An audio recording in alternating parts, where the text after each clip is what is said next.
అది కుదరకపోయినట్లయితే కనుక ఏకాదశి నాడు కానీ పౌర్ణమి తిథి ఎందు కానీ వ్రతాన్ని చేసుకోవాలి. అది కుదరకపోయినట్లయితే కనుక ఏ రోజైనా పర్వాలేదు కానీ సూర్యోదయ పూర్వం కానీ సూర్యాస్తమయం తర్వాత కానీ వ్రతాన్ని చేసుకోవాలి. వ్రతం చేసేటువంటి వారంతా ఎలా చేయాలట?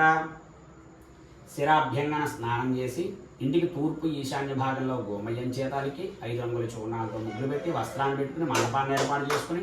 ఆ మండపంలో మళ్ళా కొత్త వస్త్రాన్ని పరిచి బియ్యాన్ని పోసుకుని కలసాన్ని ఏర్పాటు చేసుకుని సత్యనారాయణ స్వామి వారి యొక్క ప్రతిమని అందులో పెట్టుకుని ముందుగా వినాయకుడి పూజ చేసి తర్వాత బ్రహ్మాది పంచలోక పాలకుల్ని, సూర్యాది నవగ్రహాలని, ఇంద్రాది అష్టదిక్పాలకుల్ని, అధిదేవత ప్రత్యధిదేవతలతో సహితంగా మొత్తం 49 మంది దేవతల్ని ఆవాహన చేసుకున్న తర్వాత సత్యనారాయణ స్వామి వారిని బంగారపు రూపంలో అభిషేకం పంచామృతాలతో చేసుకుని మండపంలో నూతన వస్త్రం మీద ఆ స్వామిని ఆరాధన చేసి